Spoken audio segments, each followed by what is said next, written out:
अस्सलाम वालेकुम स्टूडेंट्स, आज हमारा लास्ट टॉपिक और इसके साथ हमारा सारा सिलेबस फर्स्ट ईयर का स्मार्ट सिलेबस इख्तिताम पजीर होगा। ये टॉपिक है कि फ्लोएम से ट्रांसलोकेशन या ट्रांसपोर्ट कैसे होती है। वैसे तो आपको पता है कि पौधा पानी को अब्जॉर्ब करता है, कार्बन डाइऑक्साइड को अब्जॉर्ब करता है और बनाता है जनाब ग्लूकोज, और फिर इस ग्लूकोज को मिक्स करता है ऑक्सीजन के साथ रेस्पिरेशन में और बनाता है एनर्जी, और एनर्जी को उसके सेल्स काम करने के लिए इस्तेमाल करते हैं।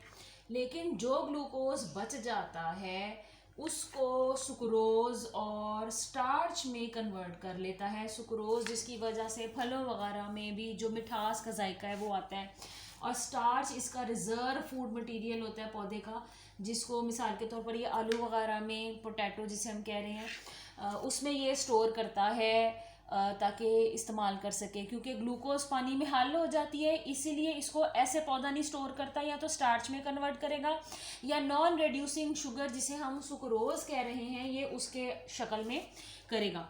अब होता क्या है कि पौधे के जो पत्ते हैं वो फैक्ट्री हैं जहाँ पे फोटोसिंथेसिस होनी है। सोलर लाइट, सूरज की रोशनी पत्तों ने अब्जॉर्ब की, फोटोलाइसिस की, खुराक बना ली। अब इस खुराक को पौधे के निचले सारे हिस्सों में पहुंचाना भी एक इम्पॉर्टेंट काम है, और वही इम्पॉर्टेंट काम जो है ये हम इस टॉपिक में पढ़ने जा रहे हैं। तो आपको पता है कि फ्लोएम और जाइलम ये हमारे कंडक्टिंग टिश्यू है। कंडक्टिंग टिश्यू का मतलब है कि ये वो टिश्यू है जिसने जिस चीज़ की ज़रूरत है उसकी ट्रांसपोर्ट करनी है, उसको उसकी ज़रूरत वाली जगह पर पहुंचाना है। तो जाइलम तो पानी पहुंचाती है और इसको हम पीछे स्टडी भी कर चुके हैं। अब हम बात कर लेते हैं फ्लोएम की।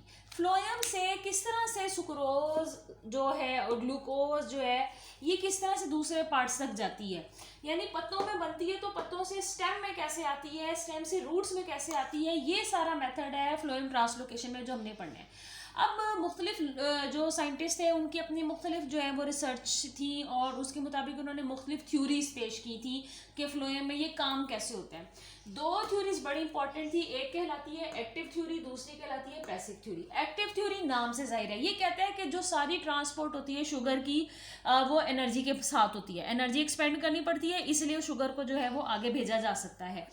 अच्छा जी, दूसरी जो थ्योरी है वो पैसिव थ्योरी है, जो ये बताती है कि किसी भी किस्म की एनर्जी देने की ज़रूरत नहीं पड़ती और शुगर को और तरीके से जो है ट्रांसपोर्ट किया जाता है। अब जो तजर्बात जैसे जैसे करते गए साइंटिस्ट, तो पता चला कि एक्टिव थ्योरी रॉन्ग है और पैसिव थ्योरी करेक्ट है, यानी एनर्जी एक्सपेंड करने की ज़रूरत इसमें नहीं पड़ती। बहुत सारे साइंटिस्ट ये मानते थे कि जो डिफ्यूजन का अमल है मेनली इसकी वजह से ग्लूकोज जो है वो मूव करती है, जिस जगह ये ज़्यादा बन रही होती है यानी कि पत्तों में, वहाँ से ये कम कंसंट्रेशन वाली जगह पे चली जाती है।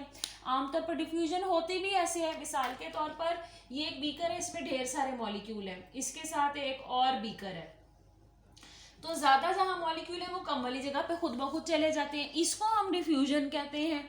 तो डिफ्यूजन में हायर कंसंट्रेशन की तरफ से चीज़ें खुद लोअर कंसंट्रेशन की तरफ चली जाती हैं। अगर यहाँ पत्तों में ग्लूकोज और सुक्रोज बनती भी है और वो थोड़ी सी डिफ्यूज हो भी जाती है, लेकिन इसकी मूवमेंट इतनी स्लो होगी कि एक पूरा जो दरख्त है, ये उसके पत्ते, ये उसका तना, ये सारी ज़ेरे ज़मीन उसकी जड़ें, इतने आराम से ग्लूकोज नीचे तक नहीं पहुंच पाएगा, बल्कि 1 मीटर जो है वो 1 घंटे में सिर्फ 1 मीटर जो है वो फ्लो कर पाएगा, और सालों लग जाएंगे उसको नीचे तमाम जगह पहुंचने के लिए। जबकि जल्दी जल्दी शुगर और ग्लूकोज मिलती है पौधे के बाकी के हिस्से को, क्योंकि सारे सेल्स को एनर्जी चाहिए, सबने उसको ऑक्सीजन के साथ मिक्स करके एनर्जी बनानी है और स्टोर भी करना है उसको अपनी ज़रूरत के लिए। तो एक जो हमारा कॉन्सेप्ट था कि क्या डिफ्यूजन से होता है, ये भी गलत साबित हो गया। तो फिर एक हाइपोथेसिस, एक मफरूज़ा पेश किया एक साइंटिस्ट ने जिनका नाम था अर्नस्ट मंच, और 1930 में इन्होंने एक मफरूज़ा पेश किया। मफरूज़ा कहते हैं कि जो हम इर्द गिर्द मुशाहिदे करते हैं उसकी बेस पे हम कहते हैं कि ऐसा हो सकता है। अब अभी हम श्योर नहीं है कि यह हाइपोथेसिस है। जब हमने इसके ऊपर तजर्बात किए तो मालूम हुआ कि यही वो तरीका है जिसके थ्रू जो ग्लूकोज है वो सुक्रोज में कन्वर्ट होने के बाद तमाम पौधे के बाकी के हिस्सों में चली जाती है। तो फिर ये हाइपोथेसिस बन गई थ्योरी। अच्छा, होता क्या है, आपको पता है कि जो फ्लोएम है वो भी लंबा कंडक्टिंग जो है वो ट्यूब लाइक स्ट्रक्चर है, और फ्लोएम में जगह जगह सीव प्लेट्स होती हैं, ये छलनी की तरह का काम सरंजाम देती हैं। तो पत्ते वो जगह होती है जहाँ ये सारी चीज़ें तैयार हो रही हैं, क्लोरोप्लास्ट है, सूरज की रोशनी है, फोटोसिंथेसिस हो रही है, ये पानी भी इसमें मौजूद है जो कि मैंने ग्रीन डॉट से शो किया हुआ है, और रेड डॉट से मैंने ग्लूकोज जो है वो शो किया हुआ है। यहाँ पर आपकी डायग्राम है और आपकी बुक में भी ऐसी डायग्राम बनी है। तो पत्ते के टिश्यू के साथ जो फ्लोएम के टिश्यू है पत्ते की, क्योंकि आपको पता है कि उसमें वेन्स होती हैं, सबसे दरमियान वाली जो मेन वेन होती है वो मिडरिप कहलाती है और बाकी की सारी उसमें ब्रांचेज होती हैं। तो ये सारी आपस में इंटरकनेक्टेड होती हैं। ये जो छोटे छोटे हिस्से आप देख रहे हैं ये कहलाते हैं जनाब, आपकी बुक में भी ये डायग्राम बनी हुई है, और इनको कहते हैं प्लाज्मोडेस्माटा। यहाँ से पानी अगर ज़रूरत है उसको मूव करने की, और मेनली जो कि हमारी सुक्रोज है वो यहाँ से फ्लोएम के थ्रू आती है इस चैम्बर में, इस चैम्बर से सीव प्लेट के थ्रू, छलनी के थ्रू अगले चैम्बर में, करते करते वो सीधा नीचे तक तमाम हिस्सों तक पहुँच जाएगी, क्योंकि मिड रिब्स और फ्लोएम जो है वो पाइप लाइक स्ट्रक्चर होते हैं जो कि सारे आपस में कनेक्शन बनाते हैं। अब ये कुछ ऐसे सेल्स होते हैं फ्लोएम के साथ जो कि इसका साथ देते हैं, इस काम में इसको हेल्प आउट करते हैं और मददगार साबित होते हैं सुक्रोज को एक जगह से दूसरी जगह पहुंचाने में, और वो कहलाते हैं कंपेनियन सेल। तो बाहर जगह स्टोरेज की जगह होती हैं जहाँ पर पौधे को अपनी सुक्रोज को सेव करना होता है। तो मिसाल के तौर पर जो फल हैं, जितना भी इनके अंदर रस है, जायका है, मिठास है, वो सुक्रोज की डेपोजिशन की वजह से, वो स्टार्च की डेपोजिशन की वजह से है।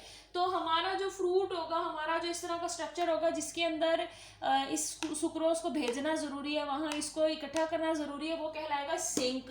और इस सिंक के साथ कंपेनियन सेल्स अगेन मौजूद होते हैं जो कि फ्लोएम के साथ इसको लिंक करते हैं और ये सारी की सारी जो ट्रांसपोर्ट है ये करते हैं। अब मैं आपको आपकी बुक की तरफ दिखाना चाहूँगी। मैंने इस डायग्राम को इजी करके बनाया और लेबल की और आपको सारे पॉइंट्स समझाए। जो एक्सप्लेन किए मैंने पॉइंट्स वो यहाँ पर पिंक रंग के लाइनिंग्स में भी लिखे हुए हैं कि जो हाइड्रोस्टैटिक प्रेशर है असल में ये वो प्रेशर होता है जो कि पानी की वजह से होता है। तो पानी को मैंने यहाँ पर ग्रीन डॉट्स में दिखाया है, आपकी बुक में उसको ब्लू डॉट्स में दिखाया गया है, और जो रेड डॉट्स हैं उसको सुक्रोज दिखाया गया है। मैंने यहाँ पर रेड डॉट्स में सुक्रोज की ही मूवमेंट जो है वो दिखाई है। तो जैसे जैसे पानी सीव प्लेट से, ये जो सीव प्लेट है यहाँ से छलनी से छल कर आगे जाता रहता है, ये मूव होता रहता है, क्योंकि आपको पता है कि पानी की कंसंट्रेशन पौधे को ज़्यादा चाहिए होती है, और पानी ऑस्मोसिस के थ्रू जो है वो जाता है। ऑस्मोसिस डिफ्यूजन की ही किस्म है, लेकिन ये सेलेक्टिवली परमेबल मेम्ब्रेन की वजह से होती है, क्योंकि पौधे के सेल में सबसे बाहर सेल वॉल है, उसके अंदर सेल मेम्ब्रेन है। सेल वॉल हर चीज़ को अंदर आने देती है, पानी को भी अंदर आने देती है, लेकिन किस चीज़ को सेल के अंदर जाना चाहिए, किस चीज़ को सेल के अंदर नहीं जाना चाहिए, वो डिसाइड करना होता है सेल मेम्ब्रेन ने। तो इसलिए सेल मेम्ब्रेन वो स्ट्रक्चर है जो कि चेक करती है कि क्या इस चीज़ को सेल के अंदर जाना चाहिए या नहीं।